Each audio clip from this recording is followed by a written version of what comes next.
बेटा ये आपकी हिंदी चल रही है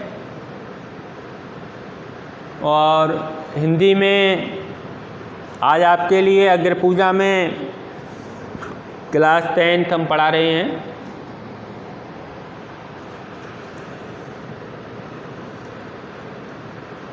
तो बेटा आज जो क्वेश्चन है आपके लिए वह है अग्र पूजा खंड काव्य के नाटक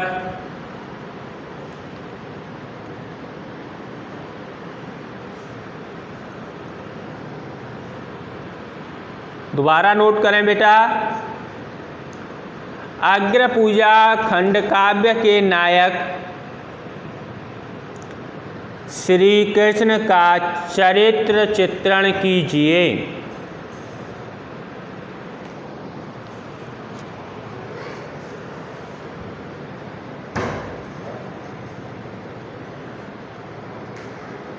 तो बेटा आप नोट करें आंसर।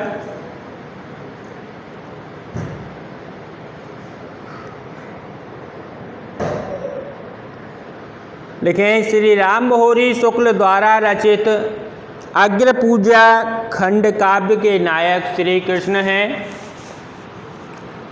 संपूर्ण काव्य में श्री कृष्ण ही प्रमुख पात्र के रूप में उभर कर आए हैं।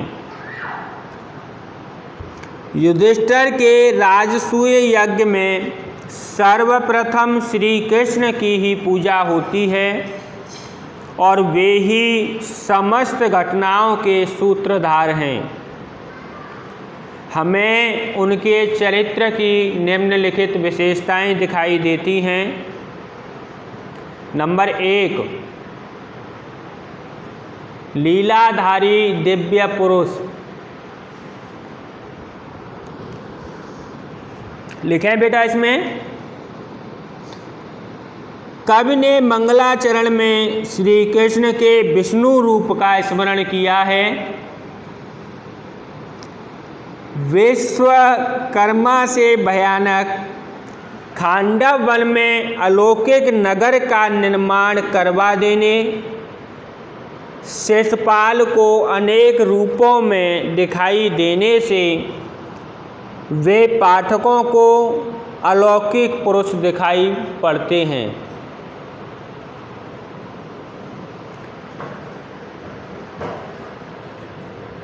नंबर 2, श्रेष्ठ एवं विनयी।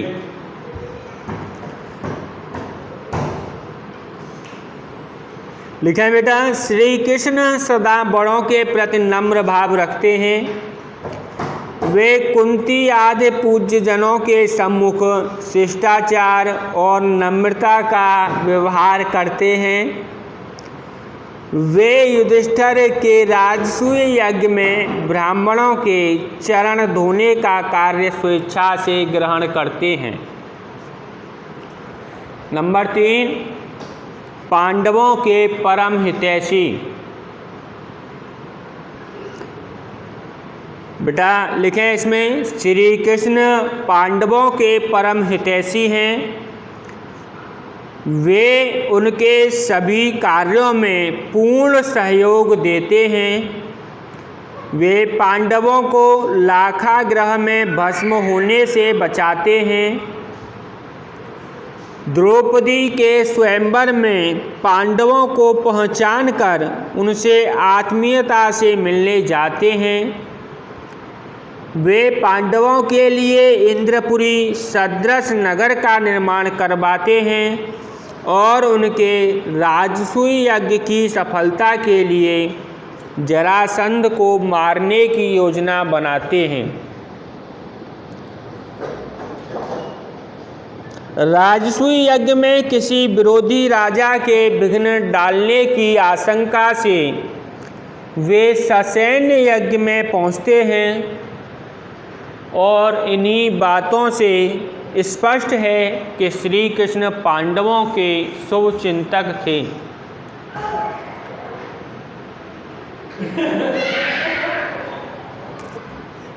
नंबर 4, अनुपम सौंदर्य से युक्त।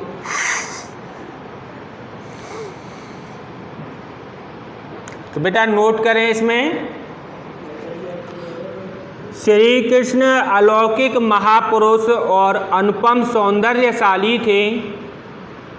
इंद्रप्रस्थ जाते समय सभी नगरवासी उनके सौंदर्य को देखने के लिए दौड़ पड़े थे।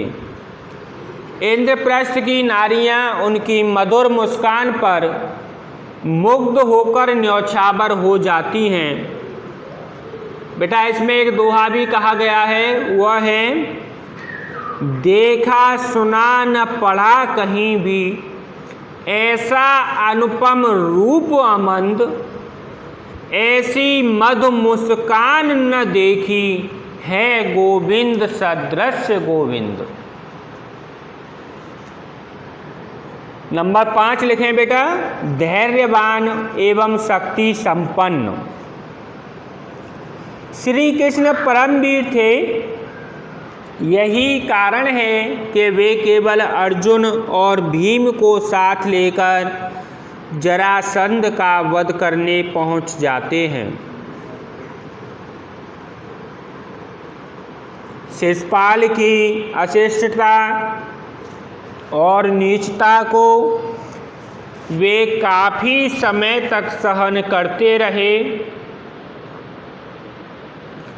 सभी के समझाने पर भी जब वह दुर्वचन कहने से नहीं माना तो उनकी शक्ति प्रस्फुटित हो गई और सुदर्शन चक्र से उन्होंने शिशुपाल का वध कर दिया। नंबर 6 बेटा, नंबर 6 आपका धर्म एवं मर्यादा पालक। नोट करें, श्री कृष्ण राजसूय यज्ञ में ब्राह्मणों के चरण धोते हैं एवं यज्ञ में मर्यादा की रक्षा के कारण ही शिशुपाल के निंदा शब्दों एवं शांत भाव से क्षमा करते हैं। वे आदर्श मानव हैं और भीष्म पितामह ने अपने शब्दों में कहा है कि शील सुजनता विनय प्रेम के केशव है प्रत्यक्ष शरीर, मिटा अनीत धर्म मर्यादा स्थापन करते हैं यदुवीर।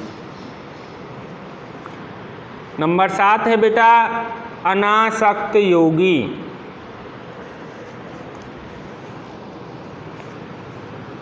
लिखें बेटा, श्री कृष्ण के व्यक्तित्व में भोग और योग का सुंदर समन्वय है। वे सांसारिक होते हुए भी संसार से निर्लिप्त हैं। जल में कमल पत्र की भांति वे मनुष्यों के सभी कार्यों को अनासक्त रहकर पूर्ण करते हैं।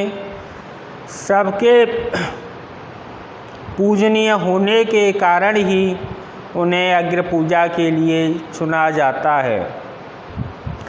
तो बेटा यह रहा श्री कृष्ण के चरित्र की विशेषताएं हमने आपको बताई, इसे आप याद करेंगे। और बेटा अग्र पूजा के 3-4 क्वेश्चन हमने आपको लिखाए हैं, इन्हें आप याद करें और अपना गृह वर्क तैयार करें।